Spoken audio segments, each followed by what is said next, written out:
I think the hardest part for me personally has just been the balance of keeping that idealism alive, which I think is very important. But on the other hand, you have to accept the fact that, like, you know, nobody's perfect, including yourself.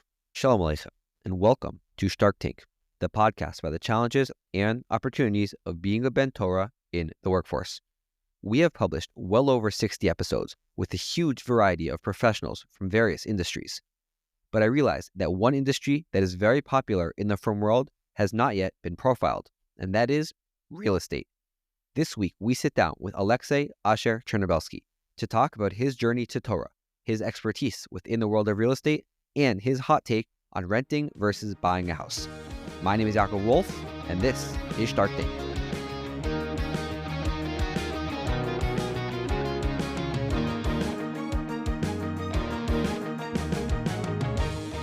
Asher, Aleksey, welcome to Shtark Tank. Thank you so much for joining us today. Thank you so much for having me.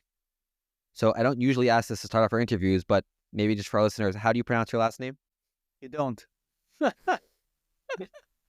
Chernobelskiy is the last name. Got it. And where do you grow up? I came to the U.S. from Moscow when I was 11, I believe. 10 or 11. Wow. And so I also, I guess, grew up in a very cold climate of Boston and then moved to Beit Shemesh at the age of 12. So a similar upgrade in climate and temperature. But can you tell us a little bit about childhood in Moscow, what that was like? How is it different than what an American child might go through in their early years? Yeah, I mean, it was very different for a Jew, I can tell you that, which was actually the primary reason why we left. I don't remember many Jewish experiences as a kid, but I do clearly remember, like, it was always very clear that we needed to hide being Jewish. And this is, I was born in 89, right? So, like, it was, I think, even worse before that, right? But even when I was like 9, 10, I remember, hiding the fact that you're going to a synagogue. The synagogues were typically hidden in one way or another. And, that was one of the biggest reasons why we came to the U.S. and very lucky to have come.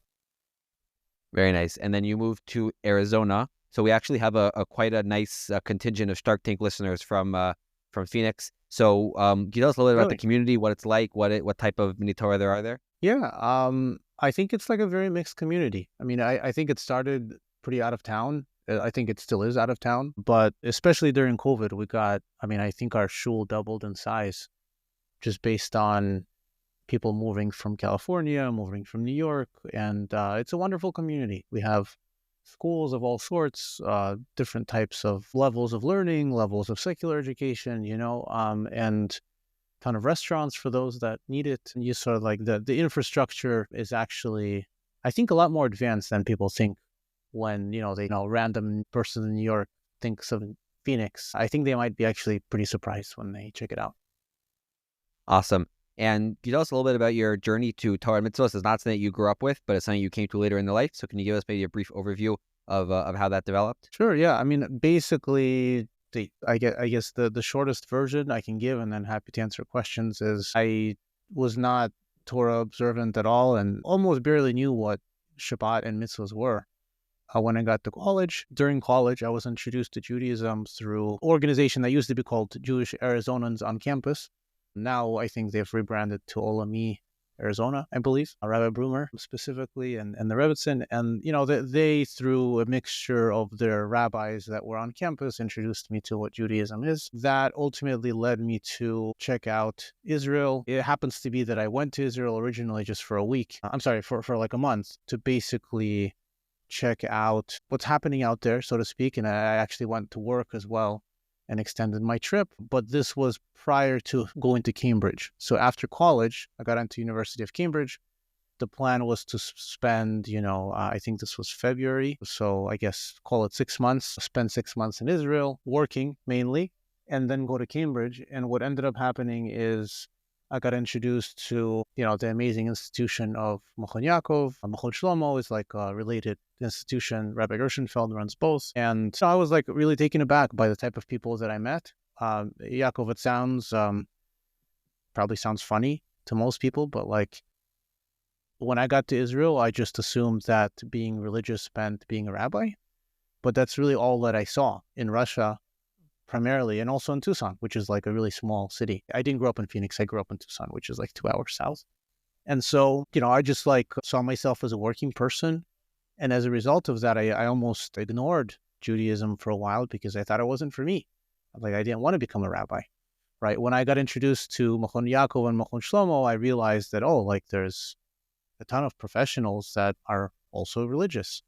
And that sort of like began the journey, ultimately led me to not go to Cambridge, and I went to Yeshiva instead, and I had a wonderful time. So what were you studying in undergrad when you were first introduced to Yiddishkeit, and what were you planning on doing at Cambridge that you ended up not doing? So in undergrad, I was a nerd, basically. I had 4 majors, actually, like finance, math, accounting, and economics. In Cambridge, I was supposed to do, and they call it a master's in philosophy, an MPhil, and in financial engineering, which was sort of like the track to go into like algorithmic trading and those types of jobs. And was it hard for you to forego that experience, that prestigious degree, because you were attached to it as something that you were in conflict about, or you were so enthralled with the experience in Yeshiva that it was clear to you that you didn't have an interest in going to Cambridge anymore? No, I actually had a huge interest in going to Cambridge. I think it was a very difficult decision. Like I went to a pretty simple like state school. Never imagined that I would get into a school like that, i.e. Cambridge. So I still to this day, I remember when I got the admission letter and I was like, oh my gosh, like that's so exciting. I did it. I think for Russian refugees, for anyone who's listening, or refugees in general, I think it's like the pinnacle of success, I think, is sort of academics in a sense, which I don't necessarily agree with anymore, but that's perhaps a different conversation. I got the admission letter. I went on my roughly 6-month experience in Israel, and then a decision came. Like I couldn't defer. Cambridge didn't give you the option to defer admission. And so it was either or. Like I basically had to choose Yeshiva or Cambridge. Lots to discuss there in terms of how I made the decision, who helped me with the decision. But long story short, I just had to pick one of the two, and I picked Yeshiva and never looked back.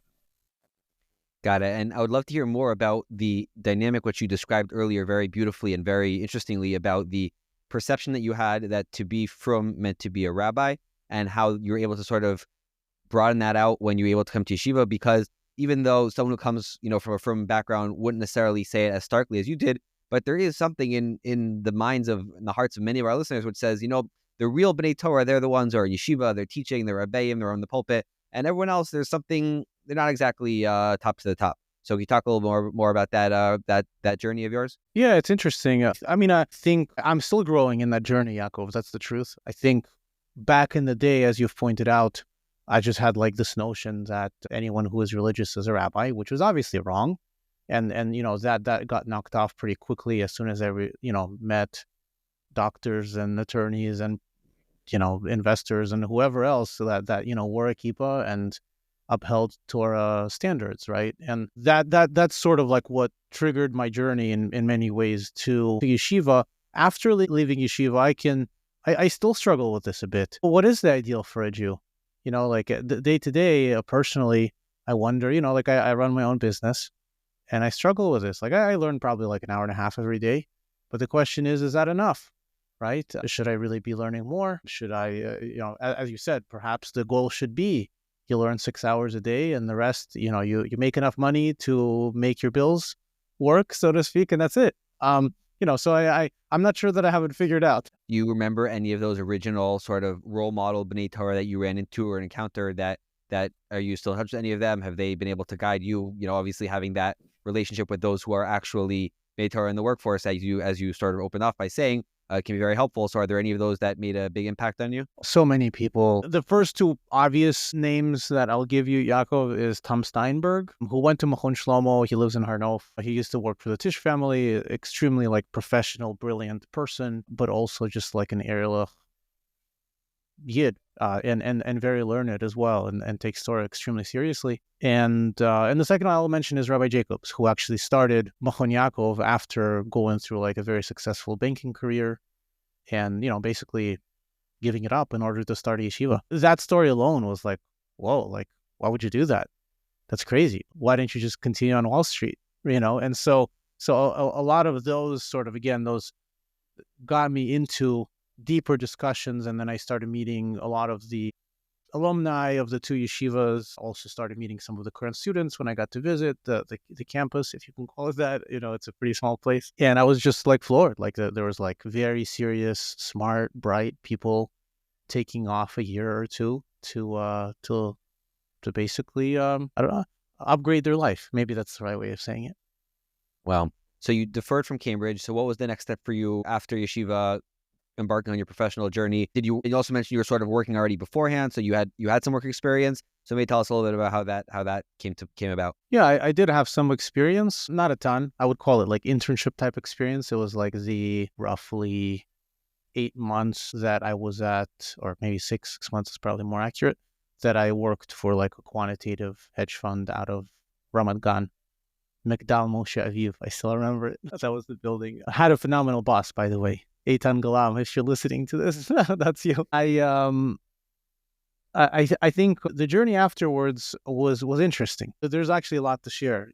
There's just like there's very basic things such as like when you come back, is it okay to wear a kippah everywhere? Should you wear it in an interview? Should you always wear it? Is it going to be counted against you? Like there's all these types of questions that you sort of, and I think that's why it's so important to go to yeshiva that has strong like that puts the strong emphasis on hashkafa beyond just learning Gemara, for example. It's just so that you can kind of either reason through those questions yourself or ask a Rav that has enough das to give you guidance. But going back was like, look, it wasn't easy. And I think it wasn't easy for two reasons. One is I went back to New York after.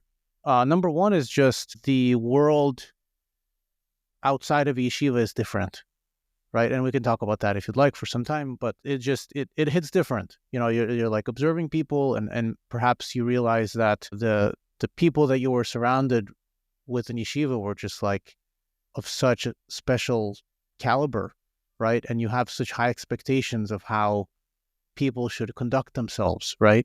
And so that was the first thing that was difficult, which in some ways, by the way, is still difficult to today. I'm still calibrating. And the second thing is just professionally, you have to explain to people that, hey, like I did go to school and then I got a job and then I took 2 years off and, this place in Israel. And I think to my surprise, I thought that would be extremely challenging, but I think a lot of people actually appreciated it. Like so many people nowadays, whether Jewish or not, are just on a train, so to speak. And so when you're interviewing someone, you just want like, you want an interesting person, right? And so if someone was willing to take off a year to like think about their life and improve and like really think deeply, a lot of people actually like, I think they really appreciated that story.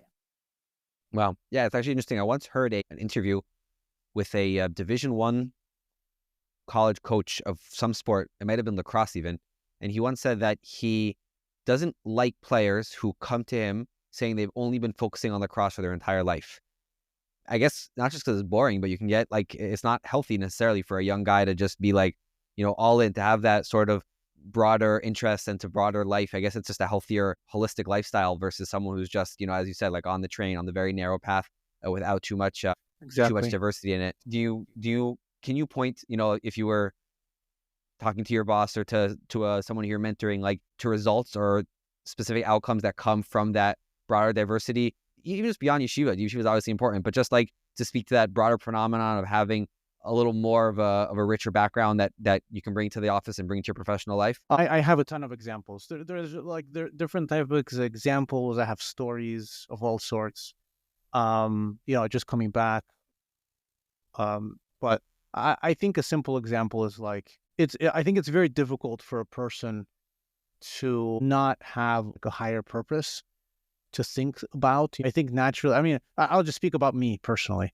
Like back in undergrad, I was like, and I'm not going to tell you it didn't come from the fact that I came as a refugee. We didn't grow up very wealthy, or perhaps the opposite in many ways. But thankfully we had food, not in poverty or anything, but like very simple family, simple life.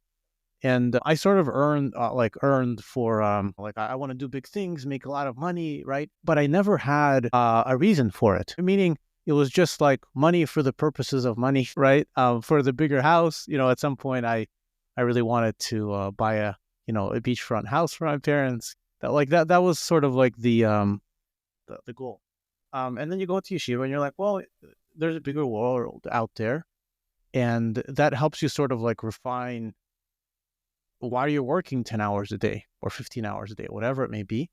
And I think it helps you live a better life, more importantly, but also it just calibrates you, I think, as a person. Amazing. So let's talk a little bit about the real estate industry. So maybe tell us about how you decided to be involved in real estate, enter it, and what within the real estate space you're involved in. Yeah, sure. So most of my background prior to 7 years ago, 8 years ago, sorry, 8 years ago, was on the buy side of non-real estate companies. So trading stocks, value investing, distressed investing. I've done like all types of different things until I got to Phoenix. I got married.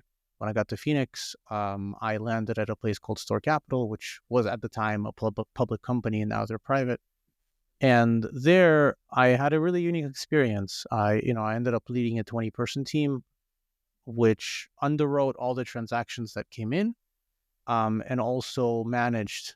I managed with the team under me close to 3,000 properties. I think by the time I left, it was like 2,900 in the U.S. And for a variety of reasons, that was just like an amazing job. I really appreciated the experience. And I left about, I guess at this point, it was 3 years ago. And I set out to do something on my own. What I do now is, simply put, within the private markets, there's something called a general partner and a limited partner. So like if Yaakov, for example, wants to buy a building, let's call it an apartment building to make it simple, and he doesn't have the money, so he can syndicate or collect money from other investors called limited partners. His job is to run the building. The other people's job, so to speak, is provide the capital, right? More or less. There's more details, of course. But so what I do today is I advise those limited partners, which tend to be, attorneys, doctors, business owners that have some capital in their savings account, and they're looking to invest in alternatives. And will they come to you, they already know they want to be investing in real estate, or that's something you have a discussion with them and you can advise them on? I would say the majority of them usually find me because they're interested in real estate. Yeah. I run a pretty extensive blog at this point on like all types of LP investing topics. So I would say on average, people find me through social media or the blog. And eventually when they have an interest in investing in something, then they reach out. Sometimes people reach out because they have an existing investment that they need feedback on, and they're just not, they realize that they want to be invested in real estate, but they don't know what questions to ask, and they want to be safe. That's really like the catalyst to reaching out to me, so to speak. Got it. And a lot of Frum Jews are involved in different types of real estate deals and stuff like that. So can you talk a little about what are the sort of big advantages for a Ben Torah to be involved in the real estate space, and also maybe what are the big challenges or pitfalls or things that you have to be wary of and be careful of? Sure. I think the big advantages are that you can amass like a massive portfolio with other people's money. It's a very unique type of model where you can go buy a pretty big property and you can do it with other people's money. And if your thesis behind like the investment was correct, and it runs its course until you sell the property for a good amount, then through something called a promote, which is sort of like profit share, you end up making a lot of money. So it's a pretty phenomenal way to make other people wealthier and also help yourself become wealthier. If you're doing it right, you can also hopefully impact the lives of tenants in the meantime.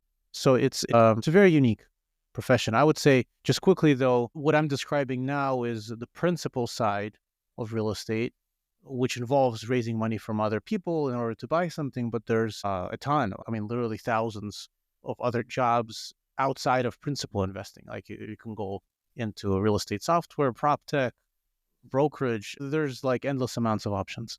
So I just want to clarify that. In terms of some of the challenges, being a general partner and raising money from other people it requires like a very high level of ethics, because you are asking people for money, and sometimes you might be in a tight spot. Maybe you didn't raise enough, maybe something isn't going according to plan, right? And you have to act with very, very deep integrity And I think that's where a lot of people get tested. Not necessarily Jewish people, just people in general, anyone who's in this business.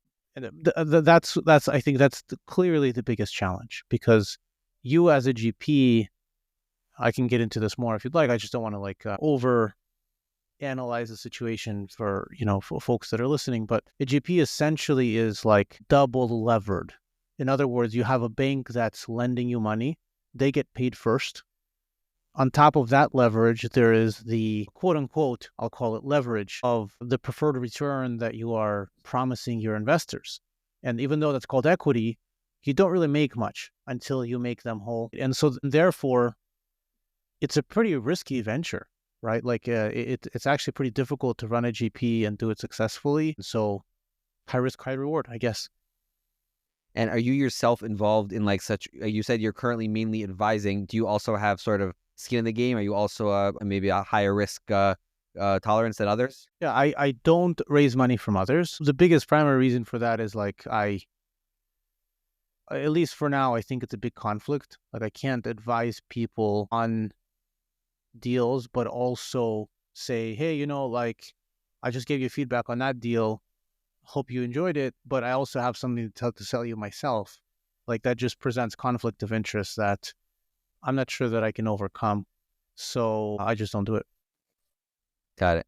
And is this something, I think people do dabble in real estate on the side in addition to doing other things. Is this something that is advisable, unadvisable? I think the first question is, how do you define real estate, right? When people hear your question, many of them will associate that with buying a rental, for example, right? Like a rental house, down the street. And I think that's different than being a limited partner, because when you buy your own rental property, you have control over the investment, i.e. you can sell it at any point, you can, do whatever you want. You don't necessarily have control over the outcome, because that's determined by market rents and where rates are and all types of other external things. But look, I think early on in people's wealth journeys, I would generally say the best investment is in yourself, right? At some point that grows to, and by the way, this isn't financial advice, it's just how I think. First, you invest in yourself. Second, you invest in your family to make sure that everyone is okay and you have what you need. And then you start branching out and you say, well, I should probably have a retirement. At some point, you're like, okay, well, maybe I should invest in S&P and index funds. At some point, you get to a wealth level that says, well, okay, I'm doing all right. I still have 100 grand, 500 grand, $1 million, sitting around. And most of my savings is diversified across all types of stocks and all those things. Maybe I should look into real estate as well. And I think that's a good time to start thinking about allocating some money to real estate. So I guess I have a long time till I have to make that call to Aleksey to have that conversation to get to that point. But until then, one other thing which I just thought I'd get your take on as someone who's been close to the real estate space industry is the question which a lot of young people my age and stage think about a lot is rent versus buy. How hard to push to get into to have your own home that you're owning versus renting. Can you just give us your 2 cents on that from your angle? Okay, so first of all, I'll just mention that I typically deal with commercial real estate, which is different. So I'm not sure that I'm your expert, but I do have an opinion to some degree. I think the first question is are you making an emotional decision or a logical one? And I think people don't think about this, and I think they should. What do I mean? If your wife or you want to call a place their own, then the finances, they matter to the extent that you can afford it and it's not a terrible idea, right? But they don't matter to the degree of well, maybe it's a little bit cheaper to rent, because at some point your emotional needs trump your logical ones, right? Now, if you put emotional needs to the side and just ignore them, right? From a logical perspective, there's a ton of rentals out there in the US. I don't know about Israel, but I'm pretty sure this is actually true in Israel too, actually, based on some of my recent conversations. But I think renting is much cheaper in many cases. And I think what people forget, the common counter to that is, yeah, but you're just paying someone's mortgage. True, that's true. But if you take on a mortgage, what some people forget is the majority of the mortgage isn't the principal, right? The majority of the mortgage is paying property taxes, paying interest, which is also wasting money. Like that's just going to the bank, paying insurance. Sometimes you have to pay for insurance if you don't have 20% down payments in the US, right? There's all these sides. And by the way, the mortgage isn't fixed. It can go up, right? If property taxes move and get reassessed, if insurance moves, which it has, your mortgage changes, goes up, and you can't do anything about it. So I think the intricate topic, directionally, I would say, I think people are like a little bit too obsessed with owning than logic would dictate. Now, emotionally, that's a different topic, but I think logically speaking, they often don't really understand how to compare the two options. So could you just give us a little more on that? Because even if we were trying to attack it logically, some people would say not only am I paying someone else's mortgage, but the alternative is to be spending a similar amount that is not coming back to me. I don't have the asset of the home that's going to be mine and continue to grow over time and over time over time. So just give us a little more on that logical comparison, if we can even make it past that emotional stage, which I agree is an important distinction. Right. So just to be clear, the emotional stage, I think, trumps all in a sense. Like the emotional stage might make you not even engage the logical stage. Like if your wife really wants a house and you can afford it, like, does it really matter that you can rent cheaper? Perhaps not. I mean, like talk to your local Orthodox rabbi, right? But, in terms of the logical decision, there's a lot going on. Look, just to give you an example. So like you're, I don't know, you live in, I'll just give you an example in Phoenix, right? Like if you're go to buy a home for like a family of 5, let's say, I think your mortgage now will be around 5,000, I think, give or take, maybe 4,500 or something. I don't know. That's dollars a month, just to be clear. Yeah, dollars a month, meaning that assumes you tie up 20% of cash that is investable into other things if you don't do that, right? So you tie that up and you buy the asset, and then the mortgage plus property taxes and insurance is roughly 4,500 a month, maybe 5,000. I don't know. Depends, of course, what type of home you buy.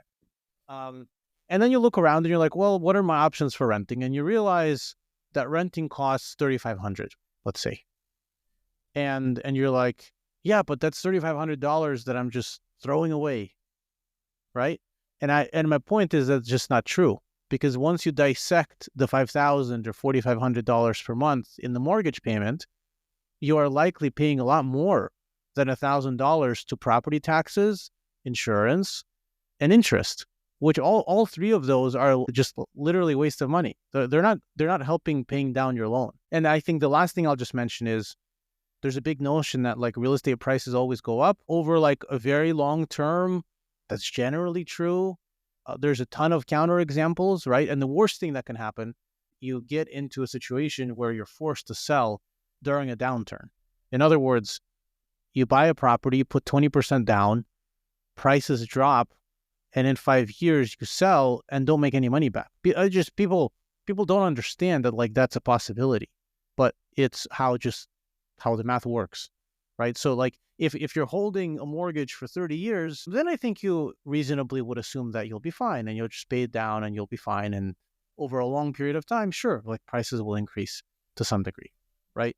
But if you have any sense of like, well, I might be in this community for 5 years or I might be in this community for 30 years, I'm not sure. So if you need to go buy a home in 5 years somewhere else, or you need that down payment cash for something else, then it becomes very, very tricky, because in 5 years, you might be caught in a situation where the property is worth, let's say, 90% of what it used to cost, or even worse, 80%. I'm ignoring fees for a second because those live as well. But you could basically end up in a situation where you actually lose money and you're like, what just happened? Like, I thought real estate goes up and like I was making an investment, but like, even though many people have made money through like primary residences, I really don't like to think of them as investments for many reasons, but maybe that's our second conversation. Okay, good. That was a very good overview, and I appreciate that, and always good to receive the expertise and the knowledge from those who have it. So thank you for sharing that with me and with our listeners as well. So the next thing I wanted to ask you about, and you made reference to this before, is your life as an online content creator, which is connected to your business, connected to your professional identity. So give us a little bit of a backstory, like when did this start? Maybe like what scale you're up to now. You mentioned that it's been quite popular and grown a lot. and like how much you're invested in it as far as your time and energies go? Sure. I mean, I started actively posting I'm on LinkedIn and Twitter, or X. I started posting pretty actively basically once I left the company, which was roughly 3 years ago. For about a year and a half, I posted without having like a goal. I was just like sharing my thoughts on the market, sharing things that I learned while working for a big company, sharing, I don't know, networking tips that I learned the hard way. Like there's all types of things that I would share that I think was valuable. A year and a half ago is when I started this venture. And I guess I'll just point out two things. First of all, I don't think I would have a business without social. The entire concept of advising LPs is something that I tested on social media. Like I literally just tweeted, hey, I have a business idea. Why isn't there a way for LPs to get quick advice from someone with experience on an investment before investing 100 grand or 500 grand or whatever it is? And I got feedback, like live, like, people that have been following me for a year and a half of them were like, this is a stupid idea, don't do it. The other half were like, this is brilliant. Like, when can I send you my deck? And I want to pay you to review it.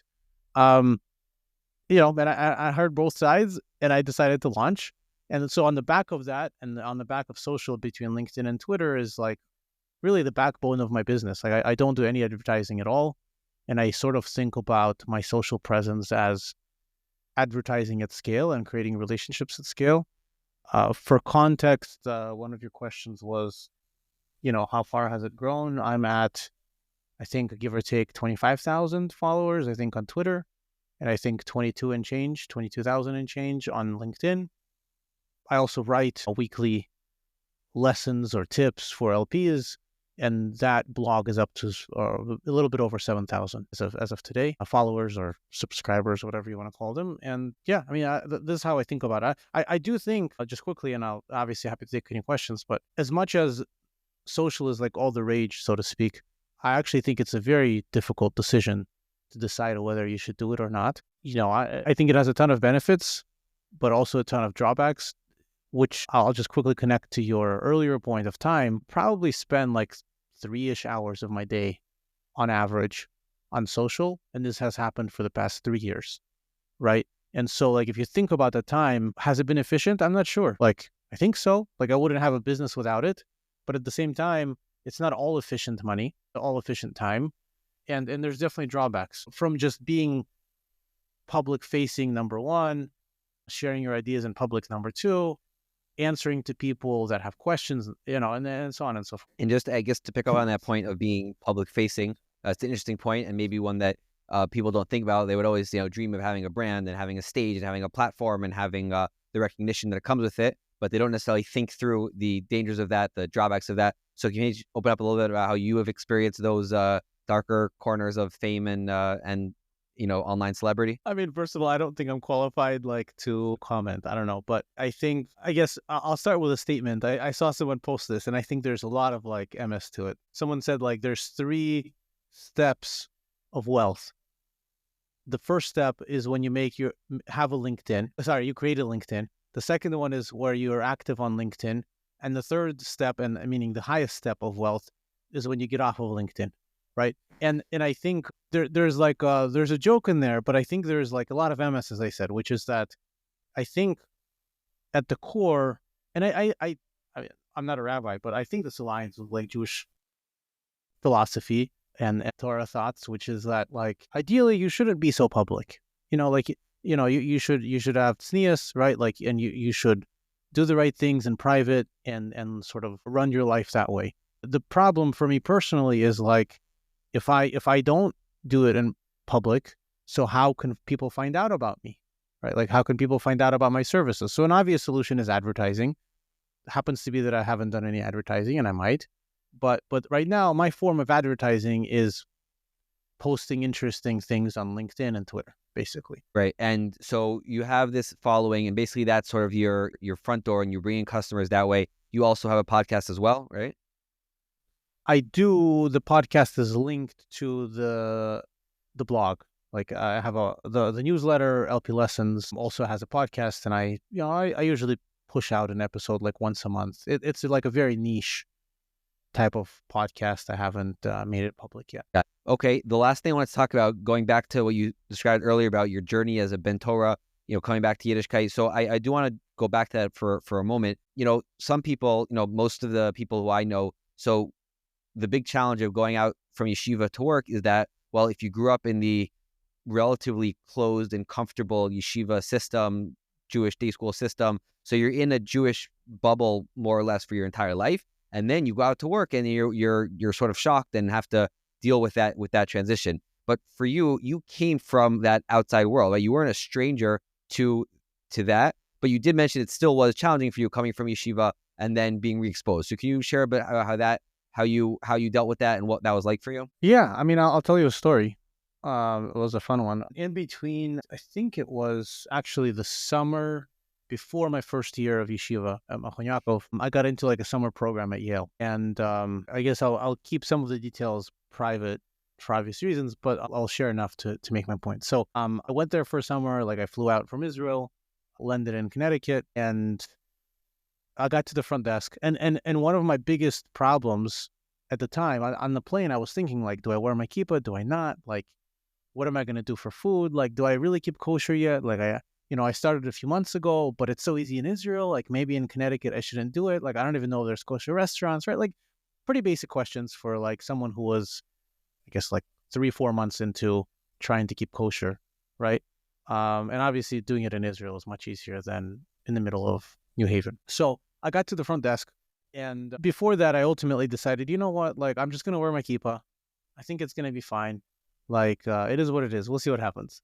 So I get to the front desk, and the front desk guy is like staring at me, and I can see him like sort of like look above my head to see if I'm like, to sort of like make sure that I have a kippah on. And it's just like this very nice like African American guy, and he's just looking at me and like keeps staring me down, and I'm like, yeah, hi, like I'm here for the summer program, and he just like cuts me off, and he's like, are you Jewish? And I was like, oh man, like, this is exactly why I didn't want to wear a kippah. Like all those thoughts come in, right? And I just said, yeah. And he said, wow, like I love the Jewish people. Like, how can we make you feel comfortable here? Like, what can we do for you?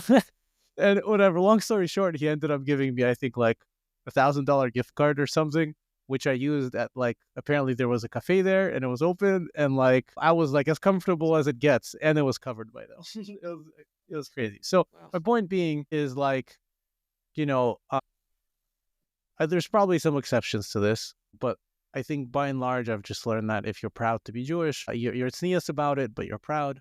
The Hashem will provide the rest. And you also were talking about how in yeshiva, there's some sort of like perfection, shleimus, that you see in the people around you and in the atmosphere around you. And then you have to go and you have to go out into the world and sort of contend with the world, which is not that. People are not behaving up to par, which I think is something that is very critical and important to deal with and not to push under the rug. So how did you approach that? Still approaching. That's the truth.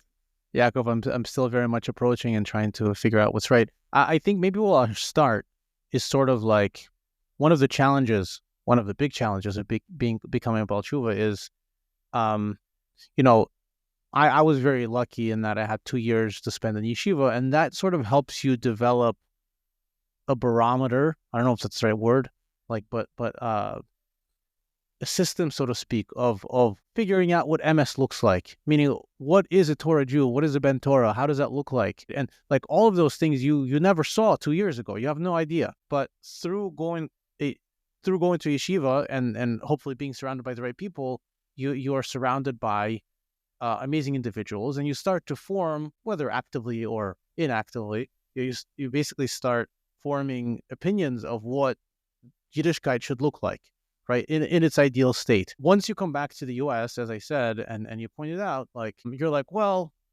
that guy is like not really doing what's right? Like, and the initial response is like, well, okay, but like he that guy who like, he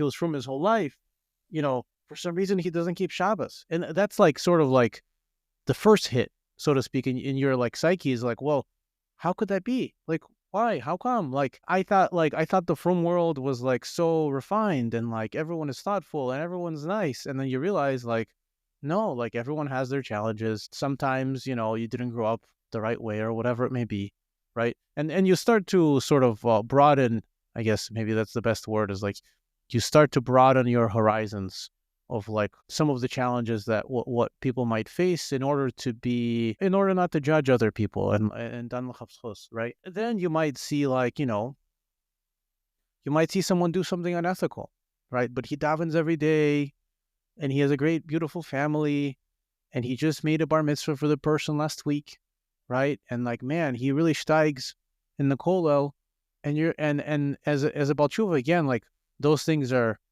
it's still to some degree still for me like very difficult to process because you sort of like get programmed to think like Yiddishkeit is like this, right? But in reality, people play Yiddishkeit out in different ways.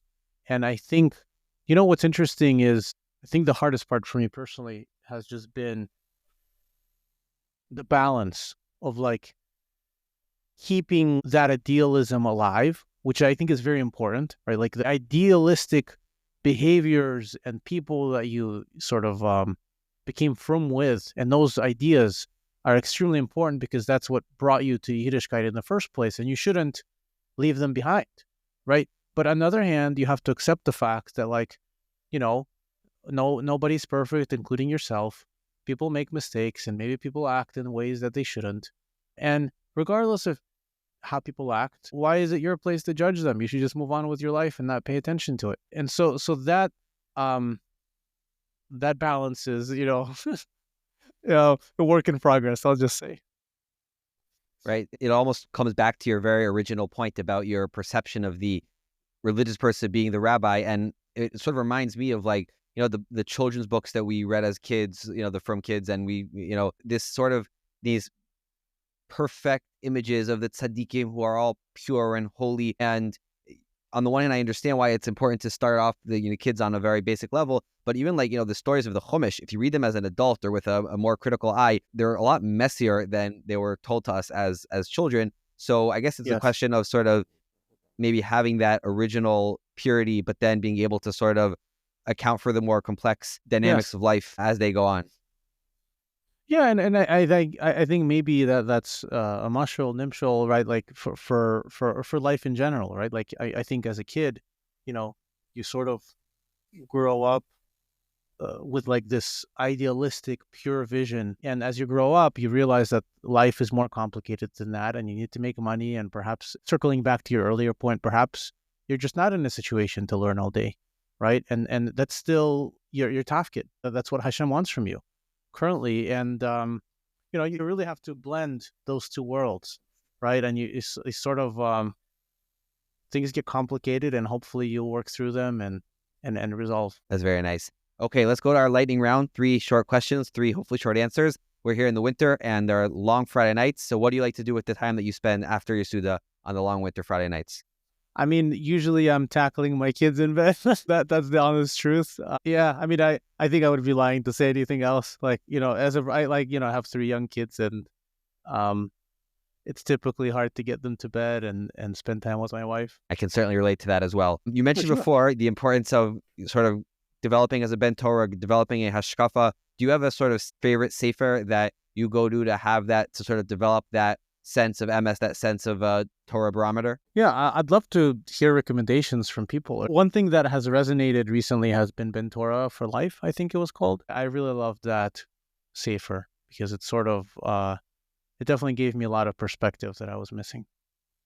Amazing, beautiful. And finally, if you had to choose a new job in a new industry that you've never been involved in, that you maybe say that you dreamed of as a kid, what would that be? I definitely didn't dream of it as a kid, but I have like this earning desire to be in like software development within AI. Like I've been using a lot of AI products day to day for my actual job, and I just think it's so cool that like there's people that are sort of, like literally building the future, and they're just like shipping upgrades once a week that are like crazy, like 10 times better than last week. It's very cool to see, and you want to be a part of it. Amazing. Asher Aleksey, thank you for joining us today, and thank you for sharing your really fascinating story and fascinating insights on real estate, on Torah, and on life in general. For sure. Thank you so much for having me. It was a pleasure. Big fan of what you're doing. Thank you.